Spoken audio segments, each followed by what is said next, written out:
a nossa boa vontade com a família, a nossa boa vontade em acertar e a nossa vontade sincera, Senhor, de ser trabalhador da sua seara. Nos abençoe, nos proteja e nos fortaleça. Abençoe quem está doente, quem está passando por dores, por dificuldades, quem gostaria de estar entre nós e não pôde vir, e quem realmente, Senhor, ainda não foi tocado pelo seu amor. Que a sua presença esteja aqui entre nós, em todos os nossos irmãos, em todos os corações ligados aos nossos corações. Queremos pedir a sua proteção para iniciar mais uma tarefa na tarde de hoje. Que assim seja, graças a Deus. Nós queremos... Ei, gente, sejam bem-vindos. Entrem para cá todos. Podem sentar aí. Ei, gente, tudo bem?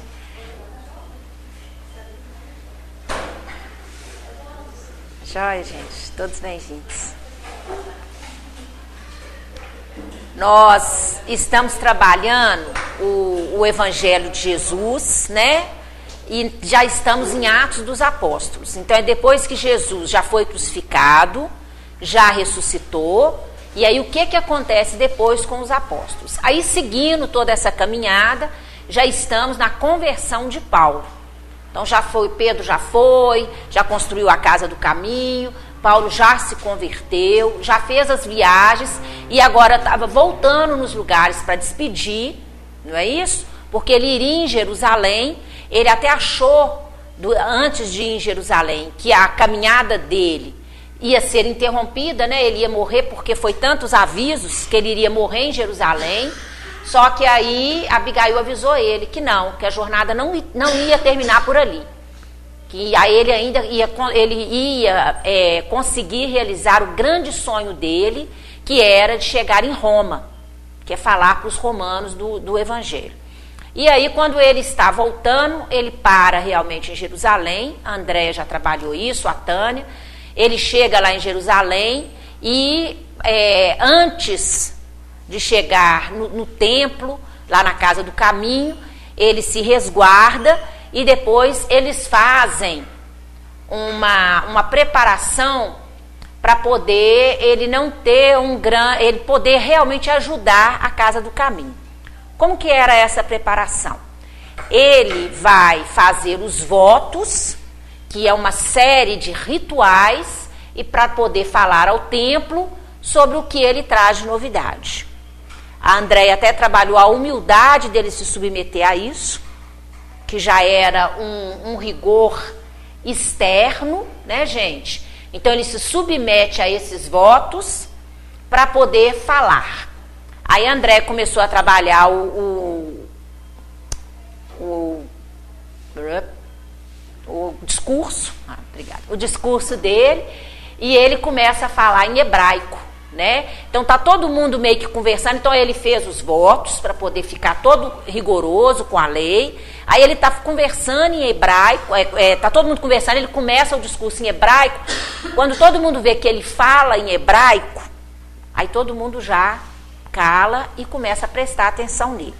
Nesse discurso ele conta quem ele é, de onde ele veio, o que aconteceu durante a juventude dele, quem ele estava perseguindo, por quê, e depois que ele encontrou com Jesus, e ele ficou cego diante daquela luz, não conseguiu se dirigir à cidade de Damasco, foi levado pelos guardas que o acompanhavam, e chegou lá em Damasco, ele procurou o Ananias. Aí quando ele chega para contar que o Ananias colocou ele para enxergar, aí o povo já estava extremamente agitado, porque ele já falava com muito vigor, né? Ele já estava impressionando muito a multidão e estava falando sobre Jesus. Aí quando ele falou de Ananias, que Ananias falou de Jesus e falou que ele seria o vaso escolhido e que colocou as mãos nele e ele começou a enxergar, Aí a multidão enlouqueceu. No que a multidão enlouqueceu, eles juntaram para prender o Paulo. No que eles juntaram para prender Paulo, aí o quiliarca, que é o chefe que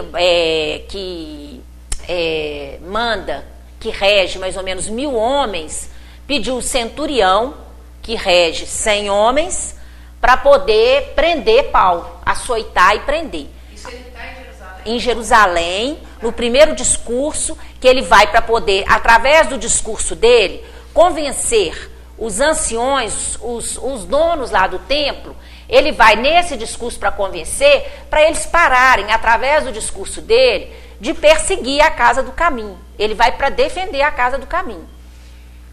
Aí o centurião prende e começa a açoitar.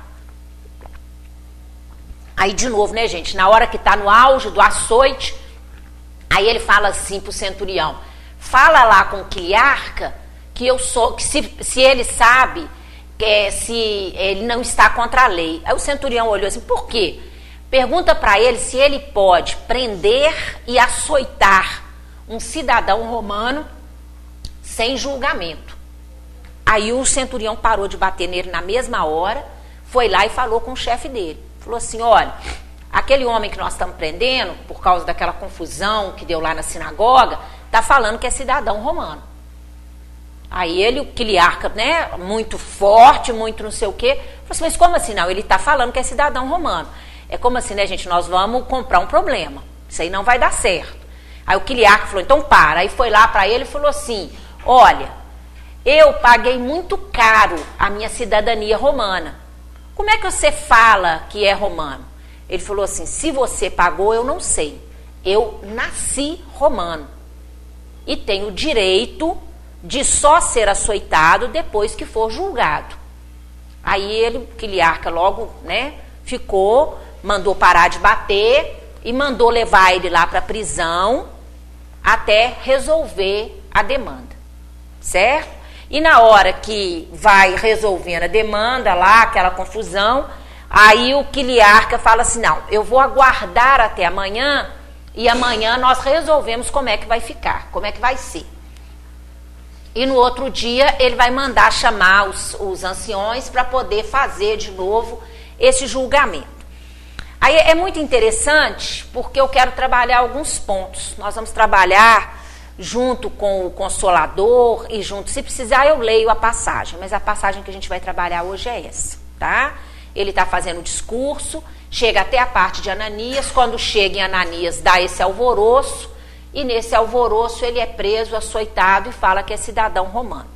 Só para esclarecer, fica um pouco confuso às vezes, eu não sei para vocês, para mim, né? Ele fala hebreu, ele é judeu, mas aí ele fala que é romano, não é isso?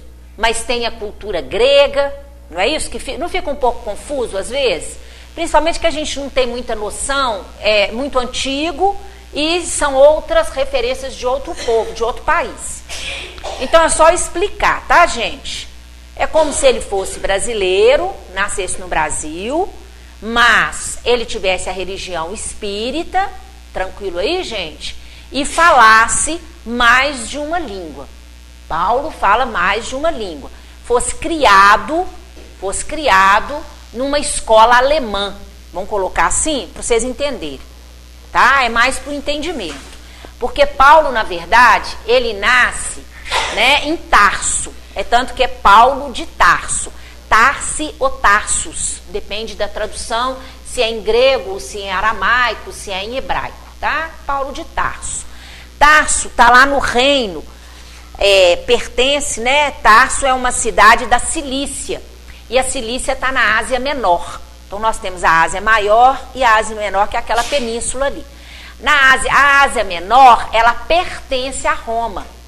É um país sob o domínio de Roma.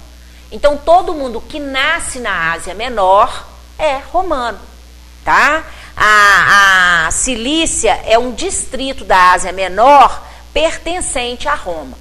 Como lá é um distrito de muita riqueza, principalmente portuária, eles trabalham muito com transporte de porto e tudo, são pessoas que trabalham com comércio, e com lãs e tecelagens, que é uma coisa que favorecia muito a época, porque a gente pensa que ali é meio que deserto na nossa imaginação, mas lembra que eles precisam de tendas e que no deserto à noite é muito frio. Então eles usam muitas roupas à noite durante o dia. Durante o dia para não perder calor e à noite por causa do frio, tá? Por causa do sol. Então ele é desse lugar que é sobre o domínio romano, e esse lugar que ele nasceu é muito rico. Então tem uma influência grega muito grande. A cultura grega lá é muito grande. Lembra que ele queria ir em Atenas para falar de Jesus, queria falar para os gregos e tudo mais? A influência grega é muito grande. Como Paulo é filho de gente mais abastada, o pai dele, se não me engano, chama Isaac, né? Se alguém, pelo menos é o que eu li lá na biografia. Na biografia, mas isso eu li foi nas coisas históricas, não foi lá no livro, não. Pode ser que tenha. Às vezes esse nome não tá bom, mas o pai dele era um judeu criado rigorosamente dentro da lei. E desde o início deu toda a condição para Paulo. Ele era abastado, tá? Mexia com comércio e tecelagem. Desde o início ele deu toda a condição para Paulo ter uma vida boa, uma vida farta.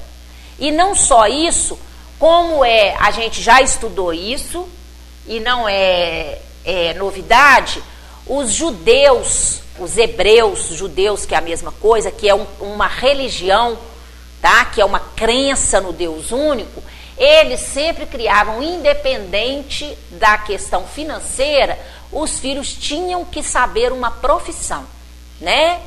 Jesus era marceneiro, todo mundo sabe disso, que o pai dele era marceneiro, né? E Paulo era tecelão, mexia com tear, né? Fazia através de lã, de carneiro, ele tecia aquelas tendas, aqueles tapetes, que hoje são muito caros, né, gente? Esses tapetes que vêm da Pérsia, né, da região oriental, sempre são muito caros, muito bem tecidos, muito bonitos.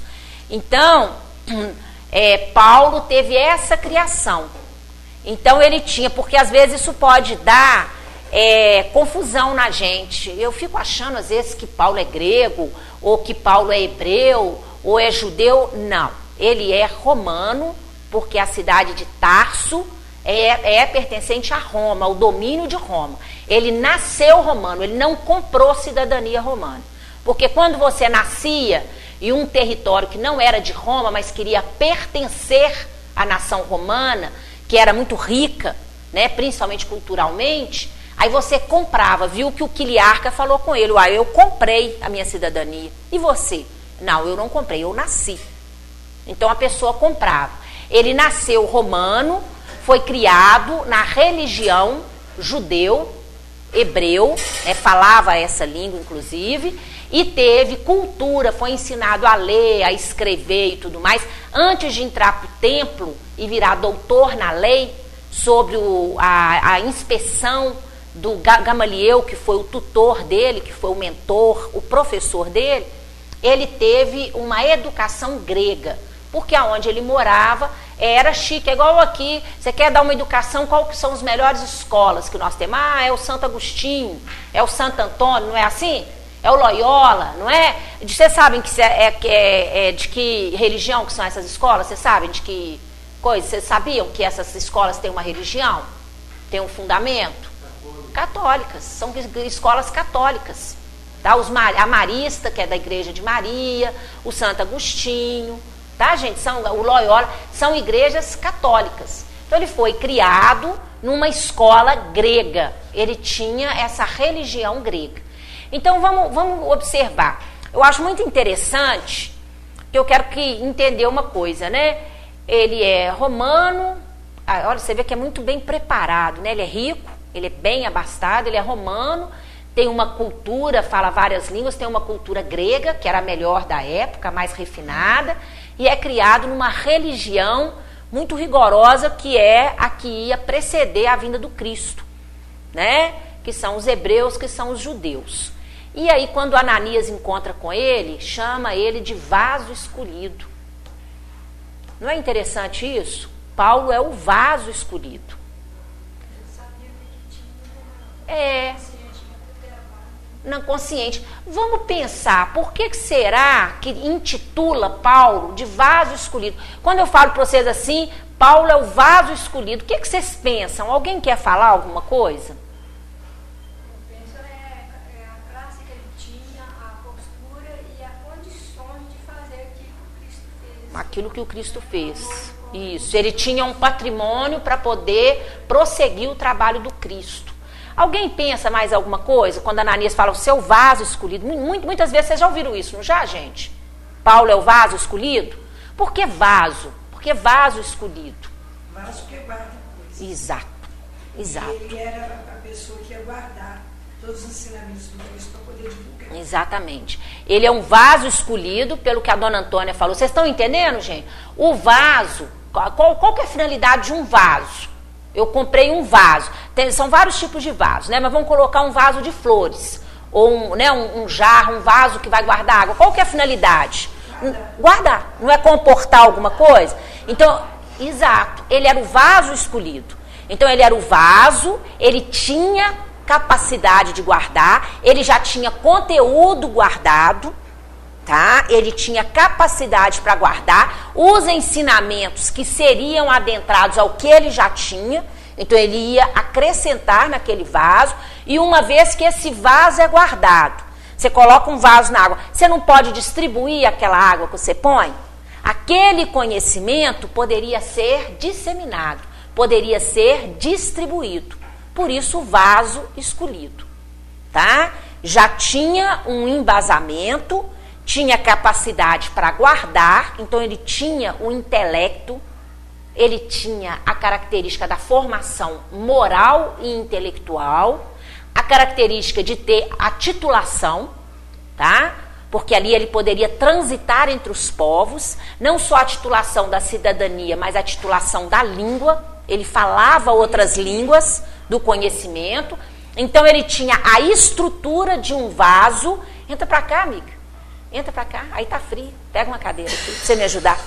A estrutura de um vaso para poder assimilar essa nova cultura, trazer essa nova cultura, poder entender, se construir e não só se construir, para poder entregar. Porque o que vocês estão entendendo esse vaso escolhido que Paulo era? Não é? Ele é um utensílio que recebe, já tem algum componente, consegue guardar, assimilar e consegue multiplicar e distribuir. Por isso, Paulo é um vaso escolhido. Eu acho interessante porque é o termo. São algumas coisas que a gente fala e vai falando e às vezes não pensa, né? E a hora que eu vou estudar, na hora que ele fala assim, não, é permitido prender, açoitar um cidadão romano sem julgamento e todo mundo para, olha para você ver que tinha que ser Paulo, né? Não só porque ele tinha essa titulação, ele tinha esse patrimônio, mas ele tem o que aí? Ele tem a sabedoria de usar. Porque algumas vezes... E quando usar? Porque se você pegar uma pessoa que não é preparada, vai falar assim, ele está fugindo de apanhar, está fugindo do testemunho. Gente, em nem o quê? Está escapando, não é isso que a gente pensa? Aí começou a apanhar, está escapando. Em nenhuma vez ele fugiu.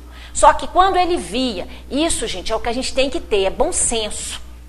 Quando Paulo via que ele expor ao testemunho, expor ao sofrimento, não ia trazer ganho para o objetivo maior da vida dele, ele imediatamente se posicionava, o vaso escolhido.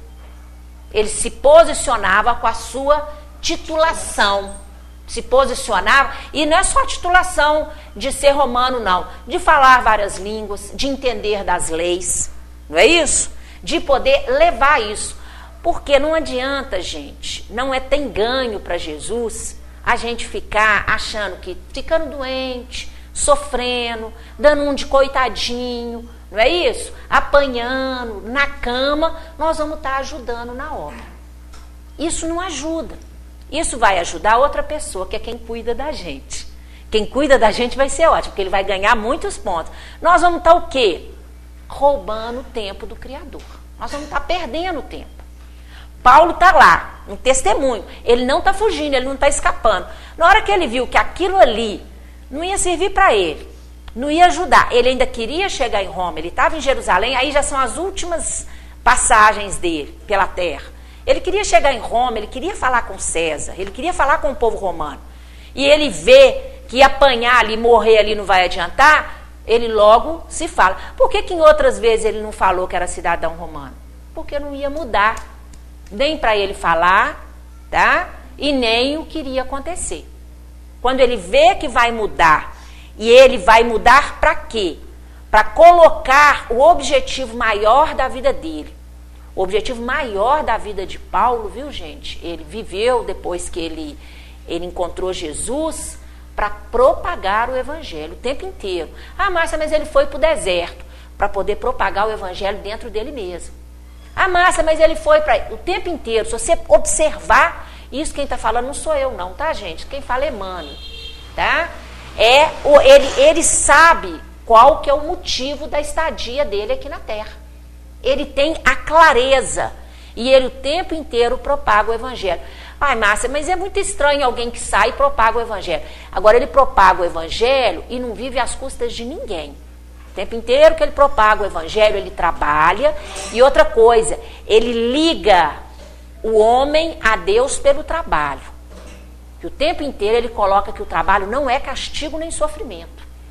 O tempo inteiro ele mostra que o tempo inteiro, as ideias dele, lá na administração da Casa do Caminho, os doentes que forem melhorando, já vão trabalhando, as ideias dele de organização, o tempo inteiro ele liga o homem a Deus, ele nos liga a Deus através dos pensamentos que ele tem, do vaso que ele já tem, de cultura que ele traz e do encontro das informações com Jesus. Ele dá essa informação para a gente, nos ligando a Deus através do trabalho, não fazendo do trabalho um castigo, uma coisa ruim, tá? Vocês estão entendendo um pouco desse vaso aí? Fala, Dé.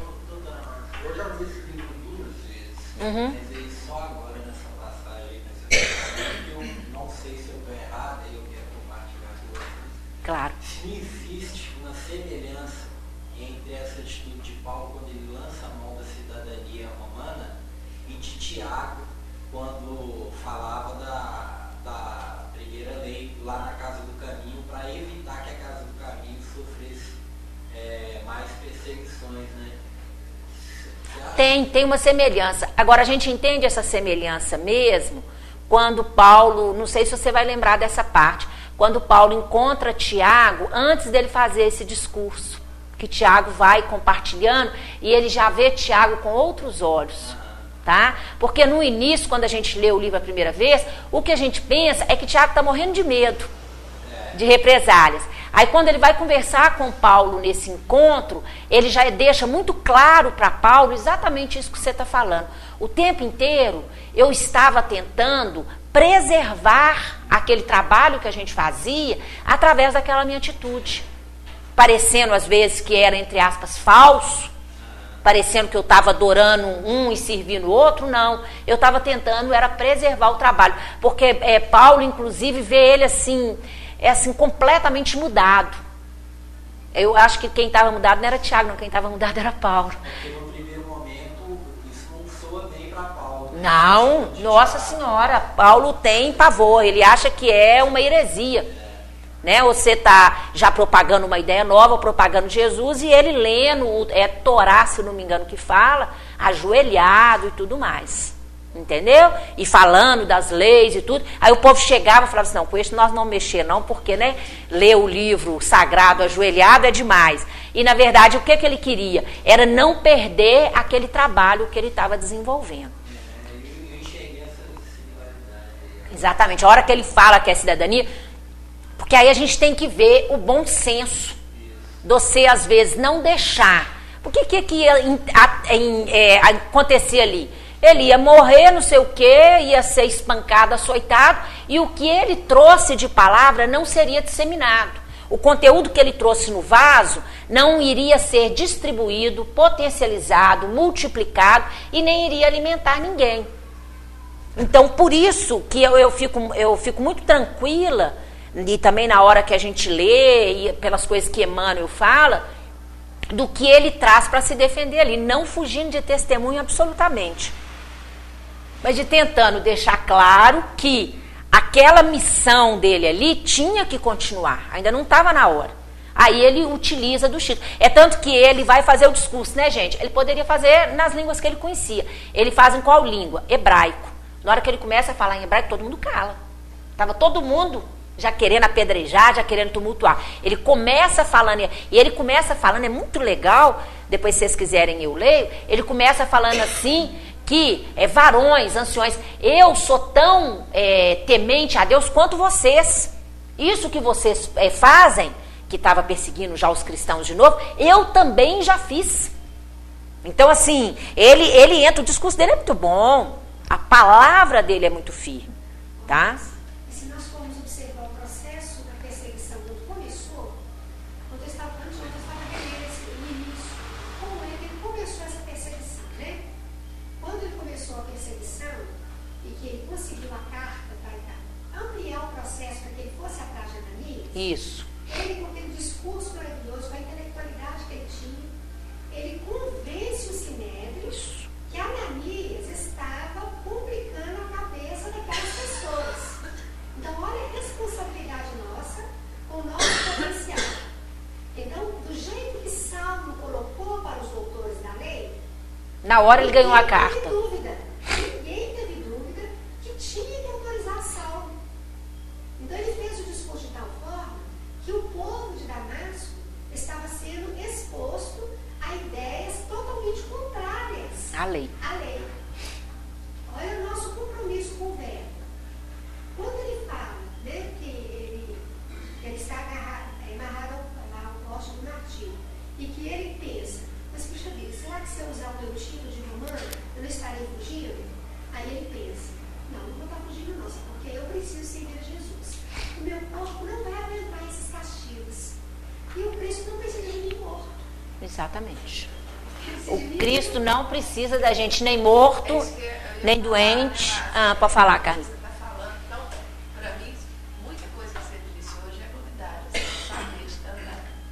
Muita coisa que você está explicando. Eu estou tentando trazer para o nosso dia a dia essa atitude de Paulo, porque hoje nós temos um conforto muito grande de não ter perseguição contra a gente.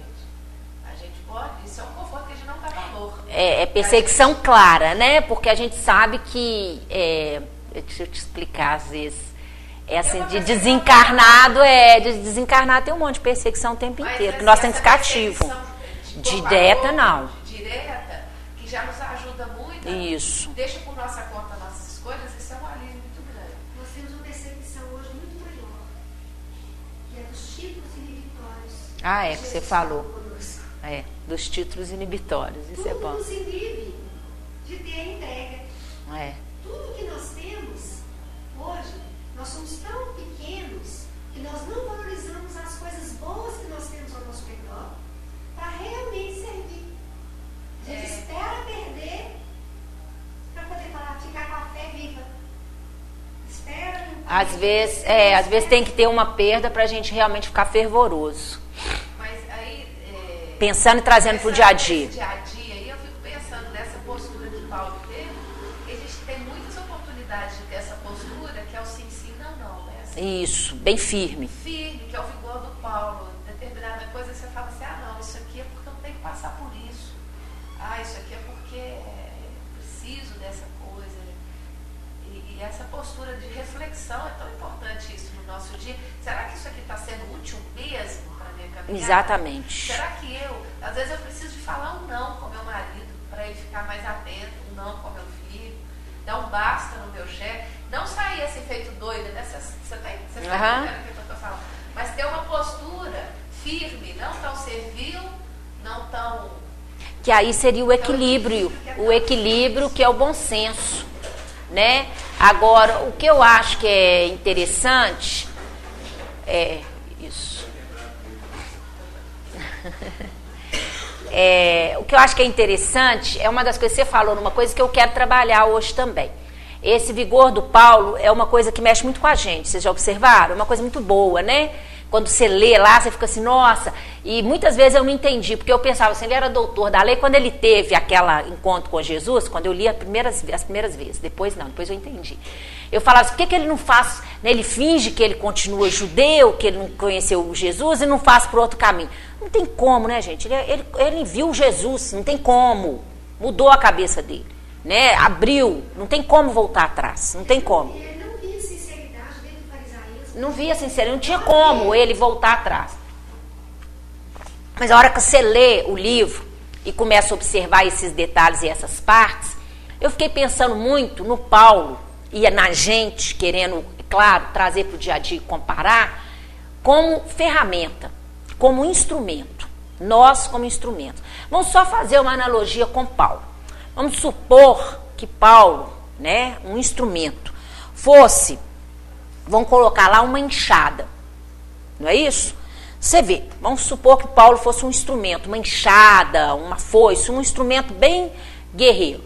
Quando ele viu ameaça no cristianismo, ao que ele acreditava, ele pega essa enxada, ele pega essa ferramenta e sai matando, né, gente? Querendo ou não, achando certo ou não, equivocadamente, ele sai, pega essa enxada deixa de ser ferramenta e vira uma arma.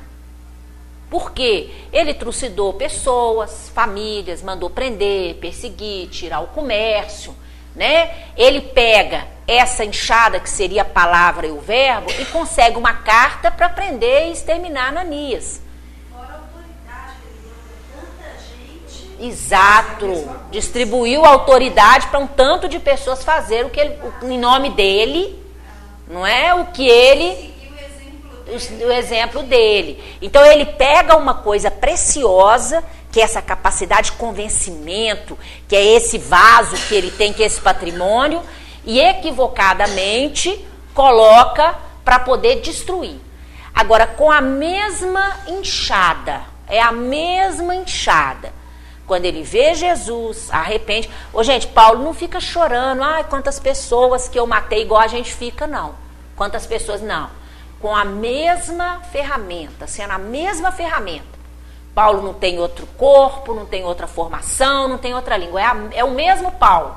Só que é um Paulo que vai fazer do seu verbo, da sua atitude, da sua luz, da sua energia, trabalho. Ele vai arar corações com aquela enxada.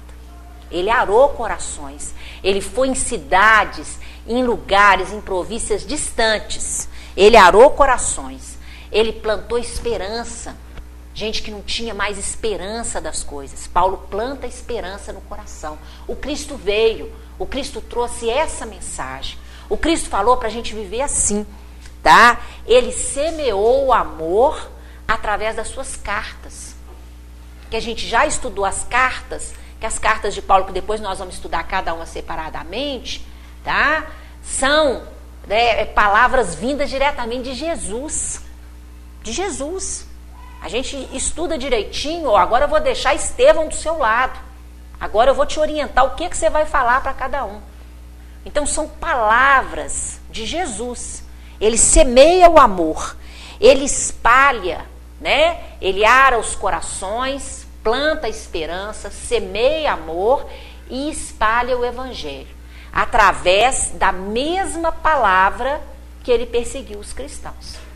Então, a hora que a gente quer, as nossas atitudes, as nossas palavras, tudo que a gente faz no nosso serviço, na nossa casa, pode ir para um caminho ou para o outro. Você que vai definir.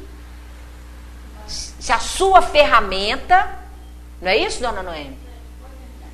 Se a sua ferramenta, se a sua atitude, se a sua energia, se a sua palavra vai ser uma enxada que vai sair machucando, ferindo, esbarrando no pé, sangrando, ou se ela vai ser uma enxada de trabalho, de arar, de plantar, de abrir caminho, de construir as coisas.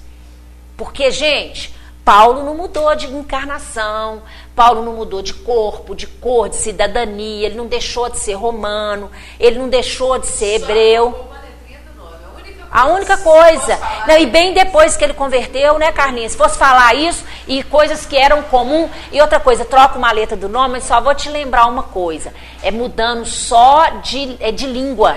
De língua, porque era o mesmo nome. Não é isso? Em grego, se não me engano, é Paulo. Saulo em grego, é uma coisa assim, é Paulo. Então agora eu vou me chamar. Ele era Saulo e vira Paulo. Porque em línguas diferentes o mesmo nome. Tipo Peter e Paulo. Exatamente, né? É o Peter e Pedro. Peter e Pedro. Fala. Isso. Me chamou bastante a atenção esse processo de reflexão, de isolamento, que favoreceu essa mudança de postura do Paulo. Se não me engano, de quando ele se retira no deserto. Então, assim, esse Paulo anterior, o Paulo que surgiu a partir da visão, foi um processo de mudança que teve toda uma maturação, um estudo para se compreender e se fazer esse vaso que ele é chamado depois, né? Vaso escolhido. O vaso escolhido. Mas para isso, apesar da convicção que a visão de Jesus lhe proporcionou e a certeza daquele caminho, ele teve que se isolar para retornar diferente e armado com as palavras de Jesus para poder atuar naquele mundo. Assim, Perfeito. Foi um choque para o Sinédrio, né? Exato. Ele era uma pessoa bastante influente, né? Esse retorno e esse discurso que ele faz agora. Ele faz em Jerusalém. O primeiro discurso que ele fez não tinha esse mergulho, né? Não, parece que esse, né, acreditou a mesma ideia que eu, na mesma Porque você levantou a mão, você falou a mesma coisa. Na hora que ele, depois que ele viu Jesus, e que ele viu que o que ele tinha para oferecer não estava ao nível do que o Jesus propunha, ele não só estudou, como foi preparado, como foi para o deserto, como trabalhou 2 anos no teatro, viu o que as ações dele provocavam nas pessoas, o estrago que ele fez, depois volta para Damasco, quando ele vai atrás de Pedro, ele vai em Nazaré, conhece ali Mateus, fica convivendo com aquelas pessoas todas que tiveram ali no dia a dia com Jesus, vê mais intensamente as curas, né, que ele fez, vive, né, Ele mergulha, né? Na verdade, ele mergulha dentro dele mesmo e dentro daqueles novos conceitos que o Evangelho de Jesus traz. Exatamente. até ele chegar ao ponto de falar assim, agora Eu posso falar. ser batizado. Eu quero ser batizado, eu estou convertido. Ele viveu muita coisa, ele precisou fazer um esforço, apesar de ser o responsável por assumir o Sinédrio. Ele teve que fazer um esforço muito grande para entender a mensagem de Jesus e saber passar. Porque a primeira vez que ele foi pregar, ele não passava. Não conseguiu. Porque não tinha esse mergulho. Porque não tinha esse encontro dele, não tinha essa reflexão, esse preparo.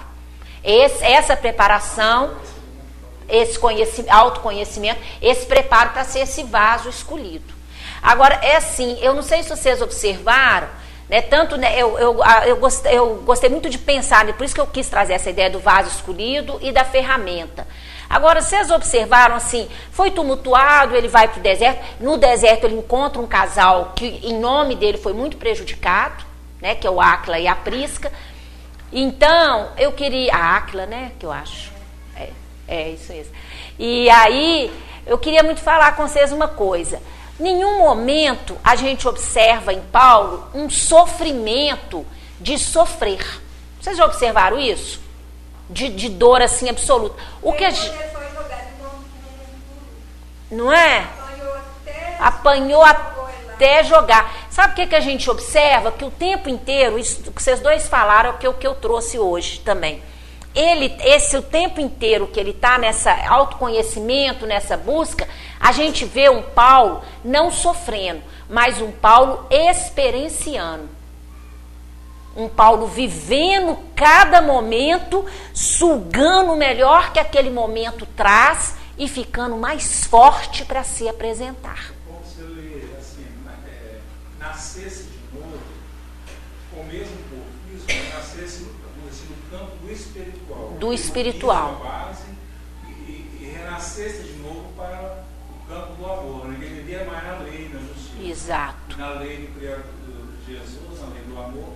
Ele nascesse para esse amor, então florescia esse piso. Isso, porque ele tinha muita lei, mas ele estava seco, estava árido, não tinha amor nele.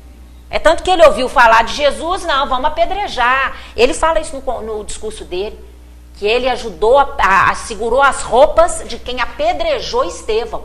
Está escrito no discurso dele, nesse discurso aqui, que é o que ele fala. E como a Filomena falou, antes dela sair um pouquinho, ele estava lá no meio do Sinédrio, como ela parece que ela falou mais ou menos, né? Mas ele não tinha muita opção, ficava ali e tal, seguindo a lei e tal. Quando Jesus aparece para ele, ele vê aquela esplendor, nesse campo do deserto, é que ele vê, é que nasce e renasce essa lei de amor, esse esplendor do espiritual. Isso. Né? Jesus inicia e acompanhando, Jesus aparece e acompanhando o raciocínio do Léo e da Carmen. Isso entra para ele e floresce. Porque ele tem que ter uma reflexão. Tem que ser plantado. Ele foi para o deserto, ele ficou pensando naquele evangelho, ficou vivendo aquele evangelho, ficou entendendo aquele evangelho, para depois ele voltar e ser o vaso escolhido. Tá, gente? Porque ninguém, só um minutinho, né? Ninguém que a gente apresenta e começa e amanhã você vira cristão, não. Tá? Eu te dou um filho hoje seu filho nasce. Você já não é pai, não. Você começa um processo de se formar pai. Você faz um curso de professor, aí você começa a dar aula amanhã. Você começa um curso de dar aula. Porque um dia um aluno cola, você reage de um jeito, conversa com outra pessoa, não é assim? Você constrói. Foi assim que Paulo construiu o vaso escolhido. Fala, Dé. Não, porque Paulo vive por causa dessa grande mudança. Isso. Que tem dentro. Mexe com a gente. Isso mexe muito comigo, porque eu tenho minhas dúvidas íntimas, sabe? E quando eu vejo essa frase de falar que Paulo era o vaso escolhido, eu pergunto desde quando Paulo era o vaso escolhido? Desde lá do plano espiritual, a partir daquele momento que ele viu Jesus. Se foi lá desde o plano espiritual que ele já era o vaso escolhido, ele veio aqui já como vaso escolhido, aí eles fazendo uma comparação. No início, que ele era um perseguidor ferrenho dos cristãos, Gesiel, antes de ser Estevão, lógico, era regido pela mesma lei que Saulo lá. No entanto, ele já tinha essa visão do amor, tanto que ele tem aquele diálogo com o pai dele antes de pôr fogo na plantação. Isso. Então, isso tudo mexe demais comigo, como a presença só de Cristo, de ter aparecido para ele, várias pessoas compartilharam da presença de Cristo e, no entanto, não beberam da água que ele tinha para oferecer. E eu me pergunto qual foi o ponto verdadeiramente fundamental para ele fazer essa transformação. E ele era o mais escolhido desde quando? Isso que eu me questiono, sabe? Se vocês tiverem um ponto de vista para ele oferecido ou não. É muito legal essa reflexão sua, muito legal, muito profundo, muito legal. Estava desiludido já. No farisaísmo ele já estava desiludido. É porque ele já tinha muita moral, então ele já via muita coisa errada. Ele já estava ele estava lutando com aquilo com muito vigor, mas ele não estava muito acreditando mais naquilo, porque ele já estava decepcionado com o farisaísmo, vendo muito ritual e pouco sentimento. Já estava saturado. Mas vocês observam que no início não tem muito amor, tem muita lei, tem muito conhecimento. Ele está indo, mas ele não tem ainda aquele amor de Jesus.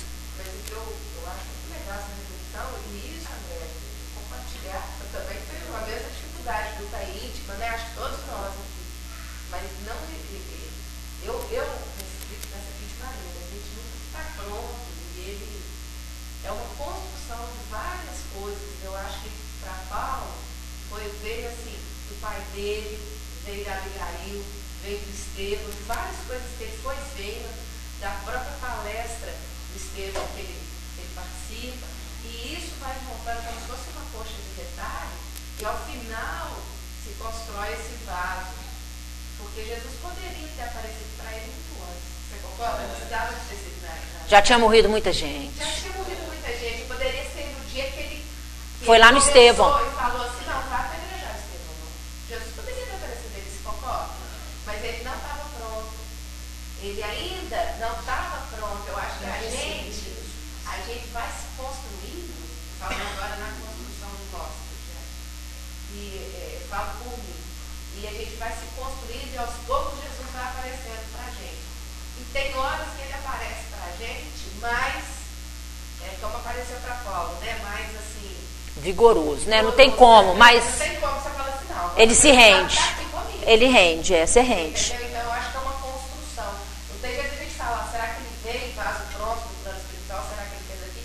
Eu acho que, na verdade, é uma construção que culmina no momento da transformação mesmo. Eu vejo assim, eu vejo comigo.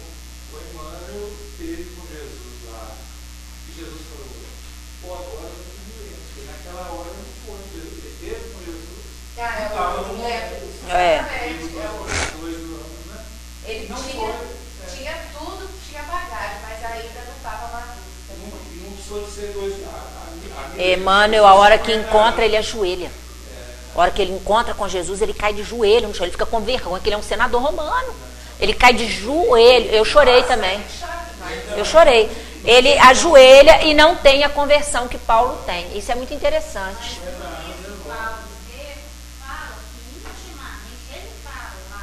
Uhum. E quando ele viu o estrago que ele fez decorrente de um engano que ele, né, a vida foi encaminhando ele tinha que mudar drasticamente. Primeiro para mostrar que ele, Jesus, estava certo, tudo que ele fez no passado estava errado, ele assumia que estava errado, ele queria corrigir, não só ele, mas as pessoas que acreditavam nele e as pessoas que porventura tivessem enganadas como ele. Então ele queria ser um exemplo vivo de que aquilo estava errado que ele pregava. E queria fazer o seu melhor sempre para que o passado não ficasse atormentando ele mais. Tipo assim, errei, mas gente, olha para mim que agora eu só quero fazer certo. É a gente, né? É a gente. Agora eu sou 100% Jesus. Então, assim, e ele não sossegava. Você vê que eu acho muito bonito a hora que ele vai, eu não sei se é o Genesaret, é um daqueles lugares que Jesus pregava, e que ele conheceu as pessoas que foram curadas por Jesus. Ele chora. E Emocionado. fala, Jesus, por que eu não nasci humilde aqui no meio desses pescadores para entender a sua mensagem? Por que eu precisei ser essa pessoa que eu fui?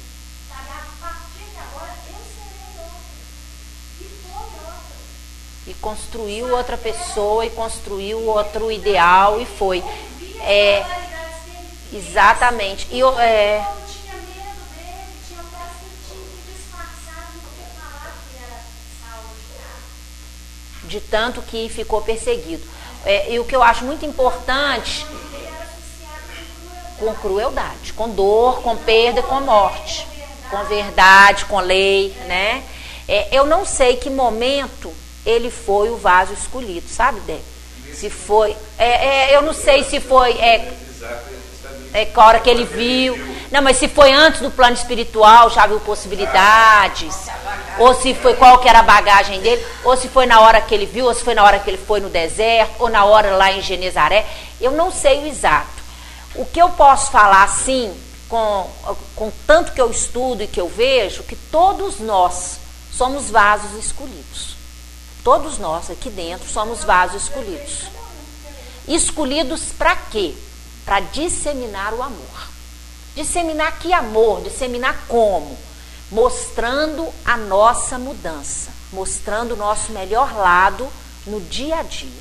Nós todos aqui somos vasos escolhidos. Na nossa casa, tá? No nosso trabalho. Ah, Márcia, mas isso fica muito poético, fica muito vago. Não, isso fica muito difícil de fazer. Porque é muito difícil a gente tá lá no nosso serviço, ser do jeito que a gente é e de repente tomar uma atitude de amor, tomar uma postura de amor, tomar uma postura de justiça, tomar uma postura que não vai falar mais mal de ninguém, tomar uma postura que vai sempre ser a pessoa que ajuda, tomar uma postura que vai parar de reclamar. Não é poético ser vaso escolhido não, tá, gente? É difícil. Tipo um vaso escolhido na psicografia, né? Na psicografia, um vaso escolhido. Emmanuel. Quem que era a dupla do Paulo de Tarso? Quem era? Estevão. Gente, se Emmanuel já fazia Chico andar no botado, imagina Gesiel. Imagina Gesiel. Juntinho.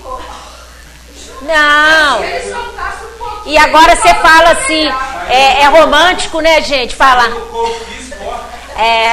Não, e você imagina. Em algum momento ele já estava visualizando o plano espiritual, né? Tava. Já. O material, o animal e o corpo espiritual, já desdobrava. Desdobrava. Principalmente fora do corpo físico, ela falou mesmo. Ele dizia, Disciplina. Esteve. né? E a Abigail do lado, né? Pô, você dá um jeito, senão você não vai me cruzar. E outra coisa, a gente fala assim, é muito romântico falar, Chico foi o vaso escolhido, não foi isso que o Wagner falou? Romântico. Agora pensa o sacrifício da vida do Chico. Vai lá desde a infância, o sacrifício. Aí você fala, não, mas a infância, depois a vida adulta, o pinga-fogo, as perseguições, um filho adotado. Vocês estão entendendo o que eu estou falando? É um vaso escolhido, sim. Mas todos nós aqui somos vasos escolhidos. Não somos, não, gente? Somos. Vasos escolhidos para quê? Para disseminar o amor. Para quê? Aí, nossa, Márcia, agora eu fiquei mais importante, está tão bonito. Mas vai lá e cria seu filho, dá educação para ele, com amor, sem bater, sem discutir com seu marido. Vai lá e seja um patrão amoroso, sem ser muito livre com seu empregado. Vai lá e seja um empregado amoroso, sem ser folgado com seu patrão. Vocês estão entendendo o que eu estou falando? É muito romântico ser vaso escolhido. Mas, na verdade, é difícil ser o vaso escolhido. Ter postura, ter equilíbrio, disciplina, saber a hora de falar, eu sou cidadão romano, vocês vão me bater? Não é isso? É da hora do sim, sim, não, não. Na hora de você falar, não, isso aqui eu não faço mais parte. Não, eu já fui assim, agora não sou mais. Não quero ser reconhecido pelo mal que fiz. Quero ser reconhecido pelo amor que eu disseminei. Isso, sim, é difícil. Não é romântico ser vaso escolhido. É difícil. E a nossa proposta aqui hoje é sair pensando um jeito de sermos vasos escolhidos, de continuarmos merecendo esse título. Porque esse título foi nos dado. Nos dado quando? No plano espiritual, quando a gente conheceu o Evangelho, quando passamos por uma provação? Não sei. Severia falou que nós podíamos fazer tudo que ele fez e muito mais. Nos nos certificou como vasos escolhidos. Estamos aí como vasos escolhidos. E isso não é romântico. Isso é um título que nós temos que fazer jus a ele e que tem muita dificuldade para a gente fazer jus. Porque é um título de trabalho. Quem falou? Evandro.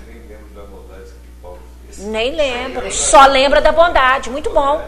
Muito bom. Porque o amor, gente, ele cobre multidão de pecados. Tá? A gente tem que fazer jus a esse título, mudando as nossas atitudes, mudando o nosso sentimento, mudando as nossas palavras, mudando realmente a vibração que a gente vive. Só aí você não vai, mas por que isso tudo? Porque virando o vaso escolhido, nós vamos estar nos preenchendo com o amor de Jesus, amplificando para poder dar e potencializar esse amor e nos protegendo. A psicosfera forte, como a Filomena deixa aquela rede ou deixa aquela aura toda brilhando, que vai nos proteger do quê, gente? De todas as angústias, de todos os sofrimentos, de todas as incertezas, de todas as saudades, de todas as dores, de todas as confusões que a gente passa aqui na Terra. Vai ser amando que a gente vai receber e manter o título de vaso escolhido. Não sei se eu te respondi, mas a nossa mensagem de hoje é essa. Acabou o nosso tempo. Né? Aí vamos pensar, eu gostei muito da reflexão de hoje, viu, gente? Foi muito boa para a gente seguir aqui. Eu acho que eu trouxe o que eu tinha programado, e só no livro do Consolador, falando que Paulo não sofreu, eu achei interessante como adquire experiência o espírito encarnado. A luta e o trabalho são tão imprescindíveis ao aperfeiçoamento do espírito como o pão material. É indispensável a manutenção do corpo físico. É trabalhando e lutando, sofrendo e aprendendo, que a alma adquire as experiências necessárias na sua marcha para a perfeição. Tá, gente? É lutando, é trabalhando, que a gente segue aí na experiência e não na dor. Na experiência. Experienciando e se tornando uma ferramenta útil, um vaso escolhido. Tá? Aí a gente vai fazer o passe coletivo para reenergizar. A senhora chama para mim, dona Antônia Filomena? Senhora? Aí quem tem condições de aplicar o passe, que é passista para canalizar a energia, faz a corrente aqui na frente. Quem tem a necessidade de tomar, pode ficar. Sempre pensando, lembrando dos chakras e absorvendo a energia, tá, gente? Para nossa cura física, perispiritual e psíquica, tá? Para que tenhamos paz.